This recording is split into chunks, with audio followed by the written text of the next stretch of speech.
Have you ever wondered how a simple wooden log can transform into a fuel capable of generating up to 3 times more heat than regular firewood? Every year, millions of people around the world cook and heat their homes using charcoal, a material that has been accompanying humanity for over 4,000 years. But behind every bag that ends up on a grill, there is a precise, intense, and surprising industrial process. Let's step inside a massive plant to discover, step by step, how 50,000 kilos of firewood turn into charcoal ready for domestic and industrial use.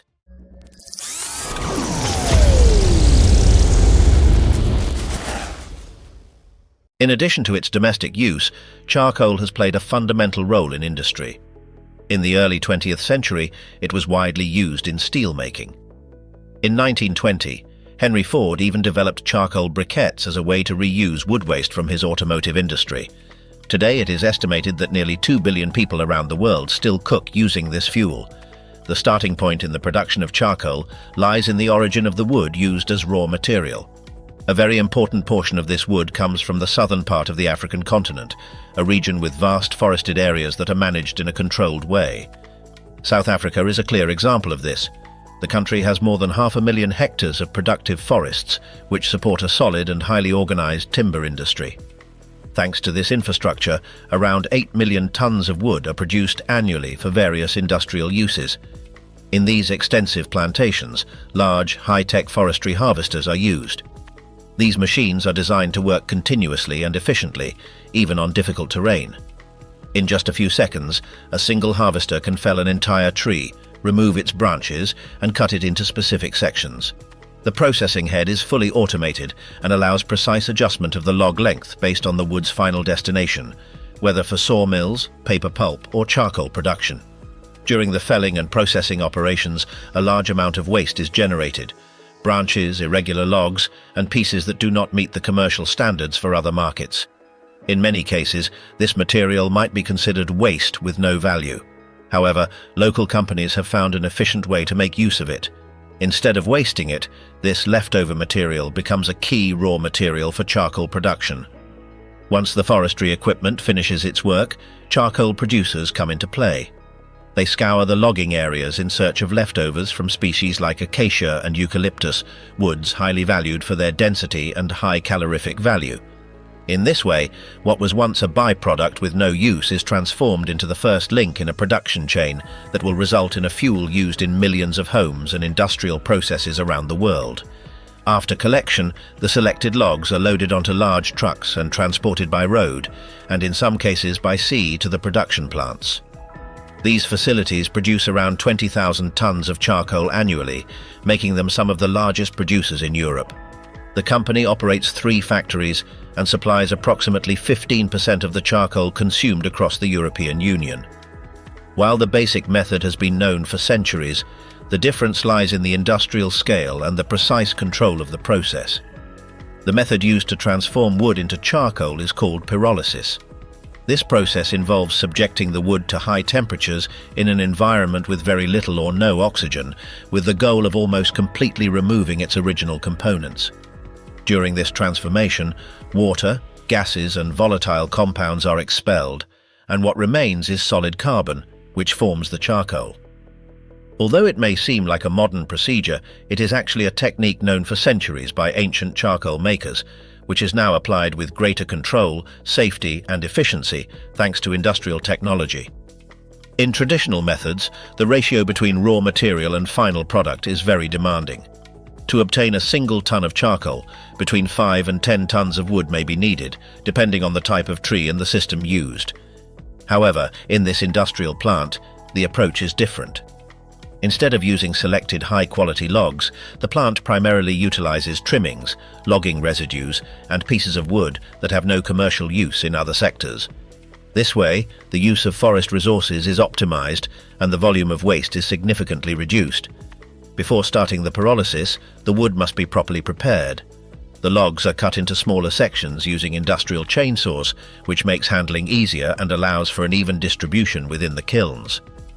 These pieces are then stacked in an orderly manner, ensuring that the size and arrangement favor a homogeneous process. However, before the wood can be turned into charcoal, it is essential to remove the moisture it still contains. This preliminary step is crucial, as excess water would negatively affect the quality of the charcoal and the efficiency of the entire transformation process. The prepared wood is moved to a specially designed drying kiln to remove the moisture before the carbonization stage. This industrial equipment is completely sealed, preventing any oxygen from entering from the outside. This condition is essential as it allows for controlled heat application without the risk of the wood catching fire or burning prematurely. Once approximately 25 tons of wood are loaded into the dryer, the hatch is closed and secured to ensure an airtight environment. From that moment on, a gradual and uniform heating process begins. With no oxygen available, combustion does not occur. Instead, the wood slowly begins to release the moisture it still retains in its internal structure, a process similar to controlled transpiration. During this phase, the applied heat allows the water contained in the wood fibers to gradually and safely evaporate. The entire drying cycle lasts approximately 12 hours, enough time to remove even the last fraction of moisture. Once completed, the wood is in optimal condition to proceed with the process, ensuring more efficient, stable, and higher quality carbonization in the subsequent stages. The dried wood is then introduced into one of the 28 carbonization kilns in the plant. Each kiln can hold nearly 50 tons of wood, from which 10 to 12 tons of charcoal will be obtained. Filling the kiln is a manual task that requires experience. The workers must stack the logs without leaving any empty spaces. If the wood were to burn directly, the result would only be ash. Therefore, controlling the airflow inside the kiln is crucial. The system features strategically placed vents that regulate the intake of oxygen. At the base of the kiln, there are openings that introduce clean air in very precise amounts, which is essential for achieving proper carbonization. Once filled, the kiln is sealed. The door is closed with reusable bricks and covered with clay instead of cement. This allows it to be opened later without damaging the materials, making it suitable for future loads. To begin the process, the kiln is lit using a match about 1 meter long. This allows the workers to remain at a safe distance during ignition. During the first hour, the kiln releases a large amount of white smoke.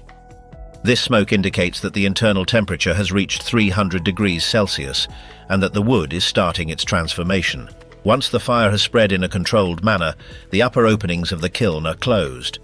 This prevents the volatile gases from escaping. These gases include carbon monoxide, hydrogen, and methane. These compounds are redirected into a secondary combustion chamber, where a fire reaching 900 degrees Celsius burns them completely. The resulting vapor is released through a chimney. The entire pyrolysis process lasts between 7 and 10 days, with temperatures ranging from 300 to 500 degrees Celsius. In the absence of oxygen, the wood chemically decomposes. The gases, tar, and other volatile compounds are eliminated, leaving only charcoal. After a week, the kiln can be opened. However, no machinery is introduced inside. The charcoal is removed manually and placed into sacks. At this point, the material is still very hot. When exposed to air, there is a risk of spontaneous combustion. To prevent this, the charcoal is placed in closed containers where it is left to cool for 14 days. Once cooled, the charcoal is poured onto a conveyor belt where it is sorted according to the size of the fragments.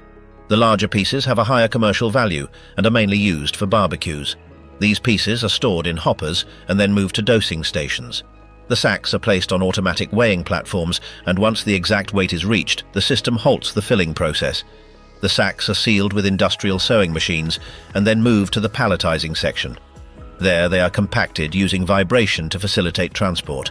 Every year, about 20,000 tons of charcoal pass through this warehouse.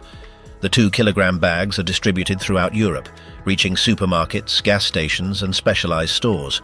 The smaller fragments are not discarded. These leftovers are used to make charcoal briquettes.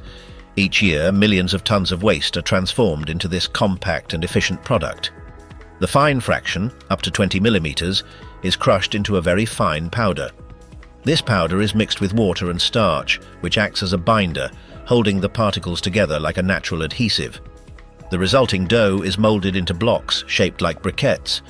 Before being packaged, they must be completely dried.